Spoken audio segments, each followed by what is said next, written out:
जज साहब ने जब सारे सबूतों को देखा जो झनक ने कोर्ट में पेश किए थे, अनिरुद्ध और झनक ने साथ में मिलकर, जिसको देखने के बाद जज साहब ने सुनाई सृष्टि को सजा। जी हाँ दोस्तों, स्टार प्लस के मोस्ट पॉपुलर शो झनक में इस समय आपको एक के बाद एक हाई इंटरेस्टिंग ट्विस्ट देखने को मिल रहा है जल्दी, जिसमें आप देखेंगे कि कोर्ट में ये साबित करने में कामयाब हो जाती है कि सृष्टि की ही बेटी और उसके पिता बृजभूषण है। जी हाँ, नर्सिंग होम के इंचार्ज अब रजिस्टर दिखाते हैं जिसमें साफ साफ पता चलता है कि झनक को जन्म देने वाली का नाम सृष्टि रहना है, लेकिन सृष्टि बड़ी चालाकी से मुखर्जी की जगह रहना सरनेम लिखा है ताकि किसी को पता ना चले। पर नर्सिंग होम का इंचार्ज सृष्टि को पहचान लेता है और वो कोर्ट में जज साहब को सारी सच्चाई को बता देता है। जज साहब पूरे सबूत को देखकर सृष्टि को दोषी ठहराते हैं, लेकिन इससे ये साबित नहीं होता है कि सृष्टि ने ही झनक को मरवाने की कोशिश की है, क्योंकि झनक पर हमला करने वाला तेजस अब भी फरार है। दोस्तों, अनिरुद्ध भी अब झनक के साथ है और उसके लिए वो अपने पूरे परिवार से लड़ता हुआ भी नजर आता है और अर्शी को ये देख बिल्कुल भी बर्दाश्त नहीं होता है और वो अनिरुद्ध को कहती है कि तुम उस लड़की के लिए मुझे भूल रहे हो, जिसके बाद अनिरुद्ध उसे उसकी जिंदगी से दूर चले जाने को कहता है क्योंकि वो झनक से प्यार करता है। और कोर्ट में जज पुलिस को ऑर्डर देते हैं कि फिर इस मामले की जांच करें और साथ ही सृष्टि से पूछताछ करें, क्योंकि तेजस झनक और बृजभूषण के लिए खतरा है, क्योंकि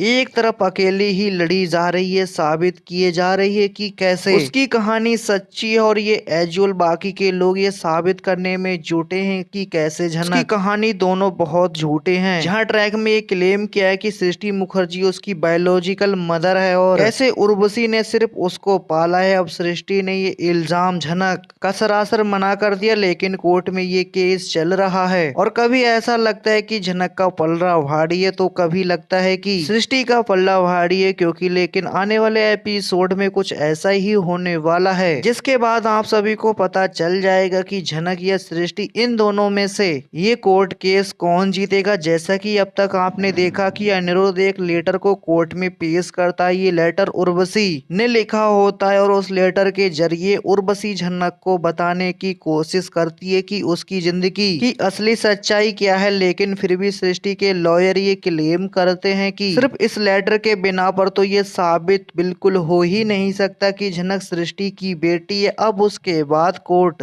एक नया फैसला लेते हैं। कोर्ट ये ऑर्डर दे देते हैं कि कैसे झनक और सृष्टि का डीएनए टेस्ट होगा और उस डीएनए टेस्ट में ये साबित हो जाएगा क्या सृष्टि सही कर रही है या फिर झनक सच्ची। अब ये देखना भी और भी ज्यादा इंटरेस्टिंग होगा, क्योंकि एक बार फिर से झनक को झूठा प्रूफ किया जाएगा, डीएनए रिपोर्ट्स बदल जाएंगी और हर बार कहानी वही रिपीट होगी। जहां पे झनक लड़ती तो ऐसा लड़ती है कि सारे ही व्यूवर्स को लगता है कि झनक बस जीतने ही वाली है, लेकिन मेकर्स एंड में झनक को बेचारी बनाने के मजबूर कर देते हैं, हर बार उसे हरा देते हैं। अब ये देखना तो दिलचस्प होगा कि इस बार सृष्टि मुखर्जी क्या चाल चलेगी। यहाँ तो चेंज हम तो जानते हैं कि इस बार झनक जीते, ताकि झनक इस समय जो बेचारी अबला नारी का टैग लगा है वो एटलीस्ट कुछ समय के लिए तो हट जाए। तो आपका क्या कहना है हमें कमेंट करके जरूर बताएं। साथ ही आप लोगों को देखने को मिलेगा कि आगे जब झनक जीत जाती है केस तो सृष्टि की होगी हार। जहाँ सृष्टि ने झनक को जन्म दिया था वहाँ बृजभूषण के पास भी डॉक्यूमेंट होते हैं, जिससे ये सब कुछ साबित हो जाता है कि झनक को जन्म देने वाली उर्वशी नहीं बल्कि सृष्टि है। और डॉक्यूमेंट में पिता का नाम बृजभूषण होता है, लेकिन सृष्टि से नकार देती है और कहती है कि ये डॉक्यूमेंट नकली है और अगर ये सच है तो इसे साबित करें। जज साहब भी इसे साबित करने को कहते हैं, लेकिन दोस्तों अनिरुद्ध कोर्ट में उस आदमी को लाता है जो उस नर्सिंग होम का इंचार्ज था। जी हाँ, वहाँ अपने 25 साल पुराने रजिस्टर भी लाता है जिसमें झनक को जन्म देने वाली का नाम सृष्टि रहना होता है। सृष्टि ने बड़ी चालाकी से अपना सरनेम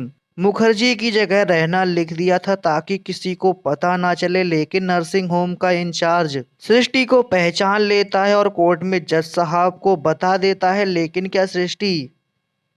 इस हार के बाद वो शांत रहेगी या फिर झनक और बृजभूषण के लिए फिर से खतरा होगी, क्योंकि तेजस अब भी बाहर घूम रहा है। अपनी राय हमें कमेंट बॉक्स में जरूर बताएं।